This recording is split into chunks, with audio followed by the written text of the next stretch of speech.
On April 15th, 1452, an old man in a small Tuscan town picked up a quill and wrote a single line in his diary. He didn't write about the harvest. He didn't write about the weather. He wrote about a baby boy born that morning, born to his son and a young peasant woman who were not married and never would be.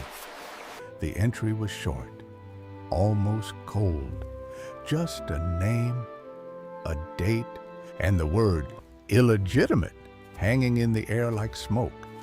The baby's name was Leonardo. He would never carry his father's professional title. He would never be allowed to inherit the family trade. Under the laws of Renaissance Florence, a child born outside of marriage was barred from most respectable professions. Law, medicine, the guilds that ran the city.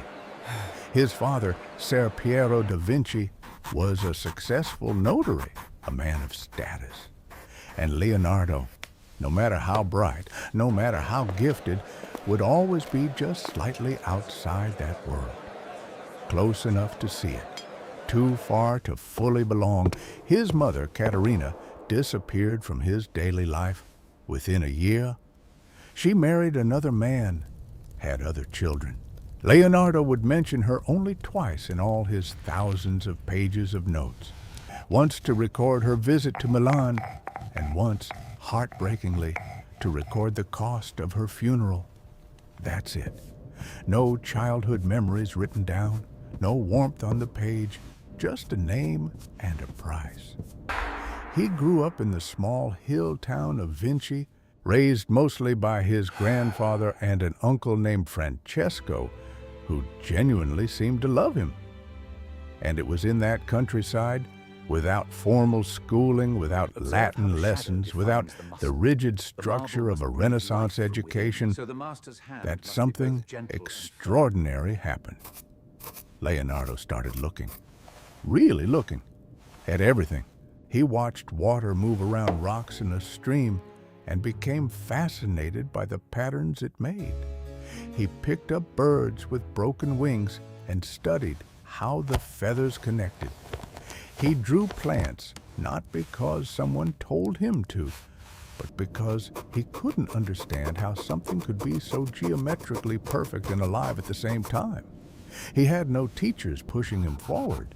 He had something rarer, genuine, uncontrollable curiosity, the kind you can't fake and can't teach. And then, when he was 14 years old, his father put him on a cart to Florence, not out of love or belief in his talent, out of calculation. Ser Piero had noticed that the boy could draw with a skill that didn't make sense for his age, and in Florence, that skill could be useful, could be profitable. So he took some of Leonardo's drawings to a man named Andrea del Verrocchio, one of the most respected artists in the city, and asked him to take the boy on as an apprentice. Verrocchio said yes, and the world would never be the same. Verrocchio's workshop was not just a place where people painted. It was closer to what we call a design studio today. A place where sculpture, painting, metalwork, architecture, and engineering all lived under the same roof. Verrocchio himself was working on a massive bronze ball to be placed on top of the Florence Cathedral dome at the time Leonardo arrived. The boy who had grown up watching water and birds was suddenly surrounded by men who built things, cast metal, solved structural problems, and debated the mathematics of beauty. Leonardo absorbed all of it. Within a few years, he was the most talented person in the room. Not arrogantly, just factually.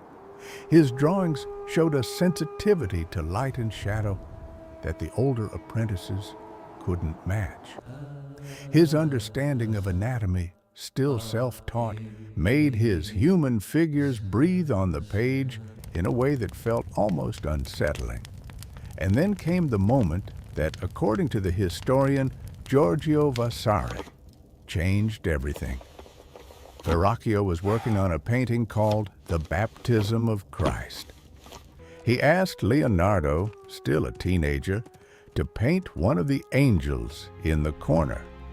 A minor figure, background work, the kind of thing masters assign to apprentices to keep them busy. Leonardo painted his angel, and when Verrocchio saw it, he reportedly put down his brush and refused to paint again. The story may be slightly exaggerated, as most Renaissance legends are, but look at that painting today, and the difference is visible to anyone. Leonardo's angel glows with an inner life that the rest of the painting simply doesn't have. Whatever Verrocchio felt in that moment, he recognized it clearly. The student had already surpassed him. By 1472, at just 20 years old, Leonardo was officially registered as a master in the Guild of St. Luke, the Painters' Guild of Florence. He had his own status now, his own name in the records. But the city of Florence, for all its brilliance, was starting to feel small. Then came the shadow. In 1476, when Leonardo was 24, he and 3 other young men were anonymously accused of sodomy involving a male model who worked in the city. In Renaissance Florence, this was not a minor accusation. It carried the possibility of public humiliation, exile, or worse. The case was brought before the court twice, and both times dismissed for lack of evidence. Leonardo was cleared. But the months of uncertainty must have been terrifying. He virtually disappears from the historical record for almost 2 years after that. No documented work, no letters, no commissions. Just silence. Whatever happened in those 2 years, he emerged from them different. More private, more guarded. A man who had learned that the world could turn on you without warning, and that the safest place was inside your own mind. He began filling notebooks. In 1482, Leonardo wrote a letter. It was addressed to Ludovico Sforza, the Duke of Milan, one of the most powerful men in northern Italy. And in that letter, Leonardo listed his abilities. He described portable bridges, armored vehicles, methods for draining water from moats during sieges, cannons, mortars, siege machines. He described himself in 10 detailed points as a military engineer of extraordinary capability. And almost as an afterthought, in the final line, he mentioned that he could also paint. It was one of the most calculated letters in the history of art. Leonardo didn't lead with the Mona Lisa. He led with weapons, because he understood his audience, understood what Ludovico needed, and understood that in a world run by men who valued power above all else, beauty was a luxury, and military advantage was a necessity. He got the job. He would spend the next 17 years in Milan. And it was there, in the service of a duke, working on everything from pageant designs to hydraulic systems to a never-completed bronze horse that would have been the largest equestrian statue in the world, that Leonardo's notebooks became something extraordinary. He had started carrying small notebooks with him everywhere, attached to his belt, always within reach. Whenever he saw something he didn't understand, he wrote it down. Whenever he had an idea, he sketched it immediately.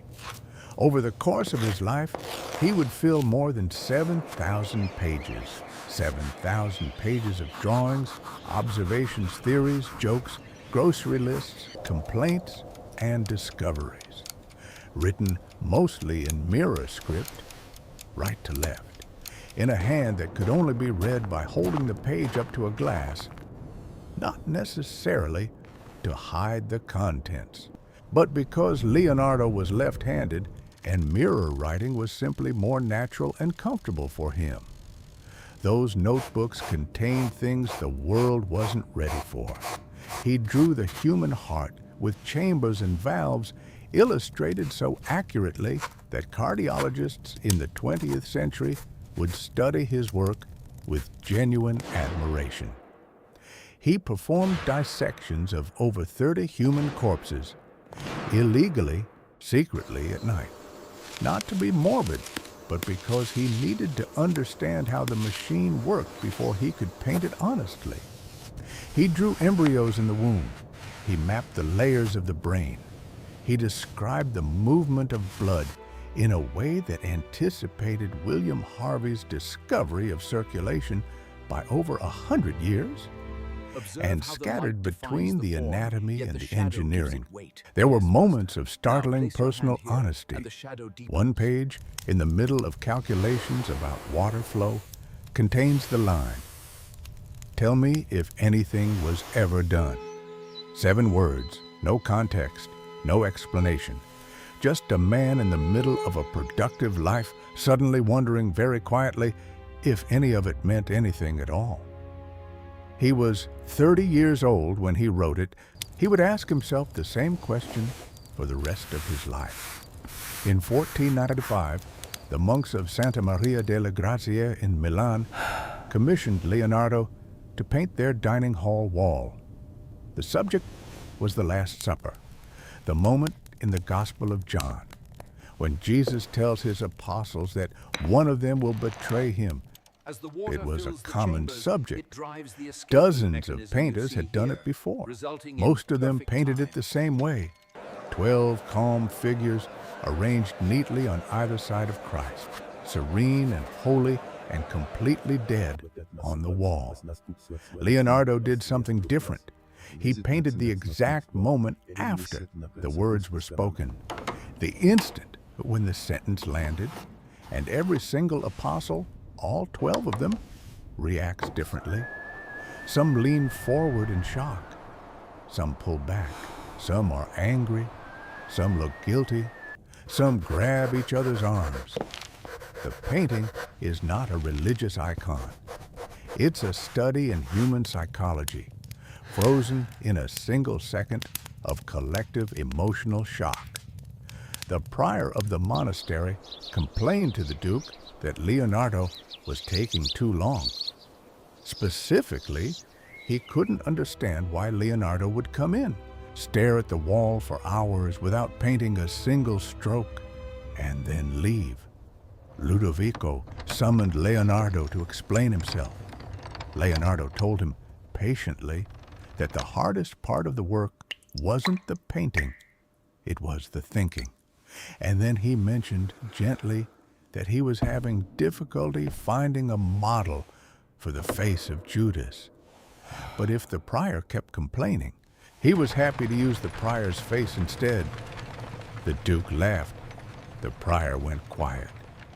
Leonardo took 3 more years. The painting he left behind, measuring 15 feet by 29 feet, covers an entire wall and has survived 500 years of war, neglect, flooding, and a Napoleon-ordered conversion of the room into a stable. It is damaged. It has been restored dozens of times, and it is still, to anyone who stands in front of it, one of the most psychologically powerful images ever made. But Leonardo was already thinking about something else. He had started a portrait of a woman, the wife of a Florentine merchant, most scholars now believe. Her name was Lisa Gherardini. The painting would take him 16 years to finish. He would carry it with him everywhere, through cities, across borders, into exile and back, all the way to France. He would never deliver it. He would never let it go. The Mona Lisa was not meant to be the world's most famous painting. It was meant to be a commission, a job, a portrait to be hung in a merchant's home. Instead, Leonardo used it as a laboratory. He applied his sfumato technique with an obsessive delicacy. Layers of glaze so thin they were almost invisible, building up depth and softness until the edges of her face seemed to dissolve into the air around her. The smile he gave her was painted with the corners of her mouth sitting precisely in the peripheral zones of human vision, the areas most sensitive to shadow. Look directly at her mouth, and the smile seems to fade. Look slightly away, and it returns. It is not a trick. It is Leonardo's understanding of human optics applied to a portrait with surgical precision. He knew exactly what he was doing. He always did. In 1499, the French army invaded Milan. Ludovico Sforza fled. The great bronze horse that Leonardo had spent years designing, a monument that would have stood nearly 24 feet tall, was used by French soldiers for target practice. They shot it with crossbows until it collapsed. Leonardo packed his notebooks and left. The years that followed were restless.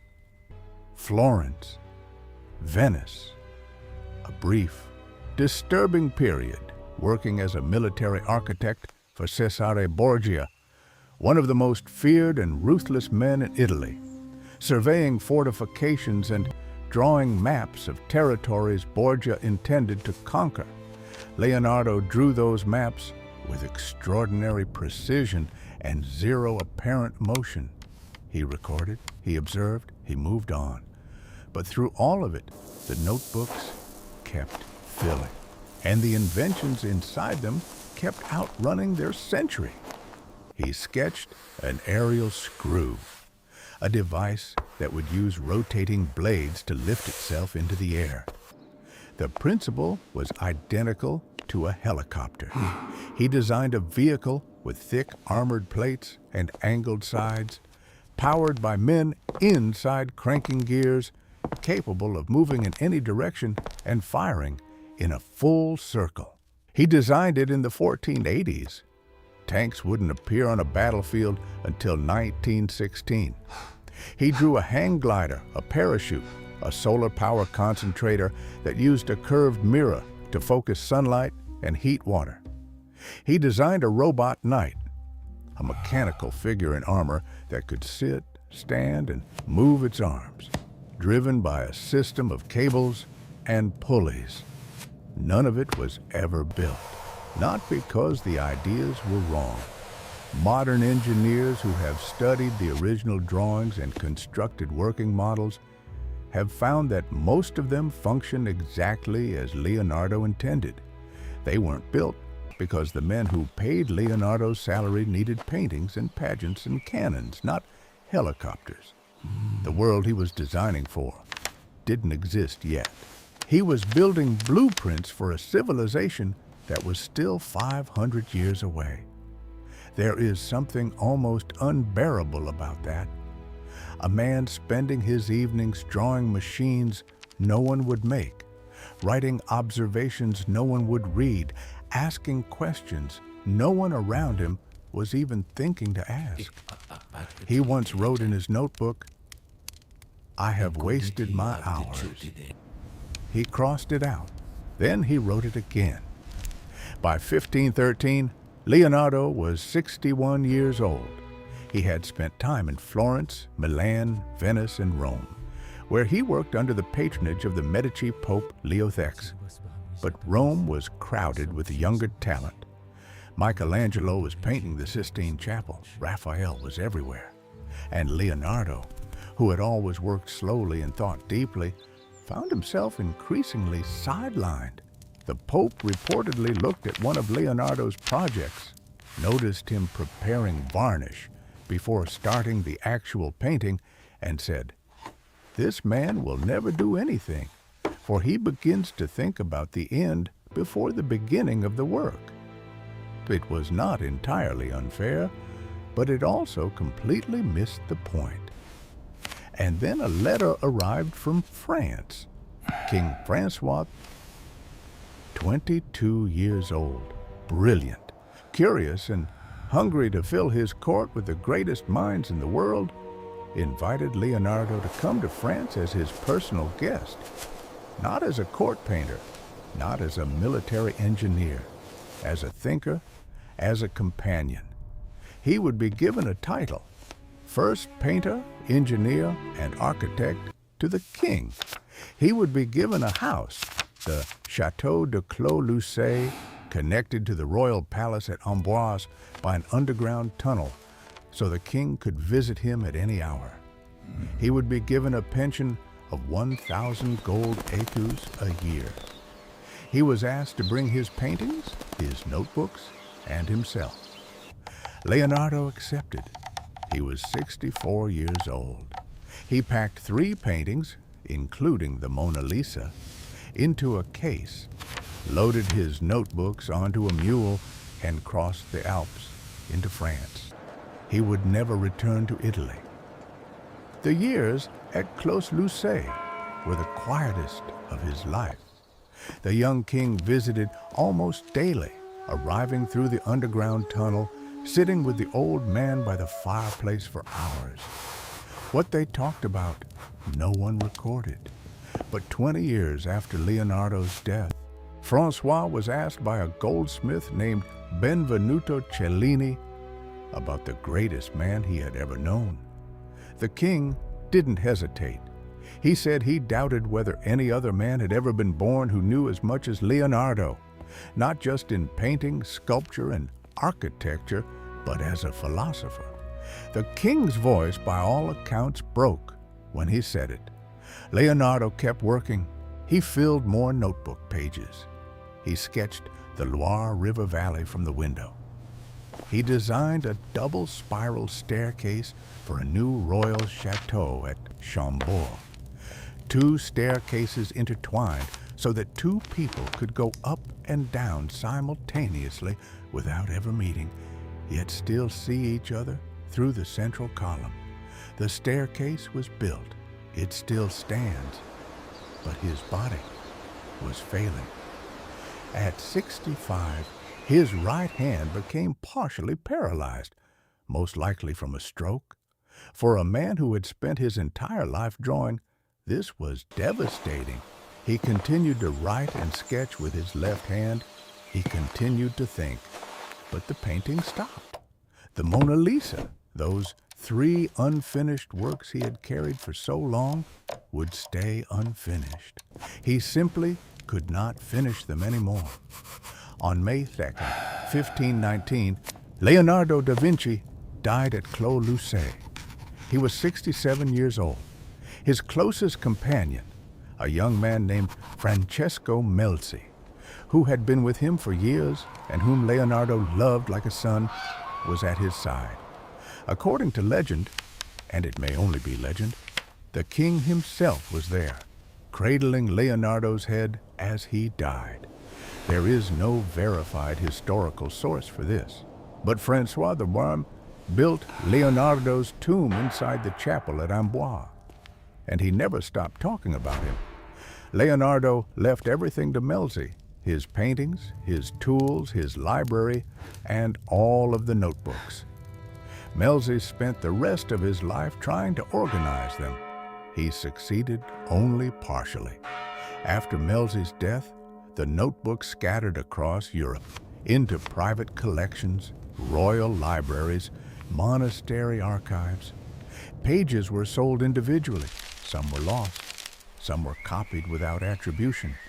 The ideas inside them, the anatomy, the engineering, the physics, the art theory, leaked slowly into the world's knowledge base without anyone always knowing where they had come from. The notebooks wouldn't be fully studied and published until the 19th and 20th centuries. When engineers and scientists finally read them in their entirety, the reaction was consistent and almost universal. A quiet, stunned recognition that this man had been right. About the heart, about flight, about the movement of water and light, about the structure of the human body, about almost everything. He was not, as some legends suggest, a completely isolated genius working in a vacuum. He read other thinkers, borrowed ideas, built on the work around him. But what he did with those ideas, the depth to which he took every question, the visual precision with which he recorded every answer, the relentless refusal to accept a surface understanding of anything. That was entirely his own. He never married. He completed fewer than 20 paintings in his entire life. He left almost no finished scientific writing meant for publication. By conventional measures of productivity, he underdelivered. By any honest measure of impact, he changed the course of human art, science, and imagination so profoundly that we are still, 500 years later, finding new things in his notebooks to surprise us. He was a boy, born with no name, no rights, and no place in the world. He died as the personal guest of a king, the most admired mind in Europe, in a house full of ideas that the world would spend the next 5 centuries learning to understand. He thought he had wasted his hours. He had no idea